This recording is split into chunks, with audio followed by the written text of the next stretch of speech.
కాశీ పట్టణంలో చీకటి పడగానే ఆవిడ తిరగడం ప్రారంభం చేస్తుంది. చీకటి పడగానే ఆవిడ క్షేత్రపాలకురాలు, ఆవిడ తిరుగుతుంది కాశీ అంతా. వారాహి దర్శనాన్ని మామూలుగా మీరు ఇలా ఎదురుగుండా వెళ్ళి కూడా చూడలేరు, చూడడానికి భయపడతారు. అందుకని ఎంత ధైర్యం ఉన్నవాడు, ఎంత గుండె ధైర్యం ఉన్నవాడు కూడా వారాహి క్షేత్రంలో అమ్మవారి ముందుకెళ్లి నిలబడి అమ్మవారిని చూడరు. ఆవిడికి ఏం చేస్తారంటే తెల్లవారిన తర్వాత 4:30-5 గంటలకి ఇంకా సూర్యోదయం అవుతుందనగా అమ్మవారి తిరిగి వచ్చేస్తుంది. తిరిగి వచ్చేసి దేవాలయ ప్రవేశం చేస్తుంది.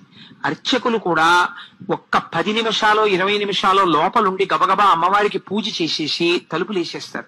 ఆవిడ పగటి పూట పడుకుని నిద్రపోతుంది. కాబట్టి మీరు సూర్యోదయం అయిపోయే లోపల వారాహి దర్శనం చేసేయాలి. వారాహి దేవాలయం పైకి వెడితే స్లాబ్ కి కన్నాలుంటాయి, ఒక 4-5 కన్నాలు. అక్కడ నిలబడి మీరు ఆ కన్నాల్లోంచి చూస్తే వారాహి రూపం కనపడుతుంది. అసలు ఆ కన్నంలోంచి అమ్మవారిని చూస్తేనే అమ్మ బాబోయ్ అని ఒళ్ళు పులకరించాలని నిలబడిపోతారు. అలా ఉంటుంది ఆవిడ తేజస్సు.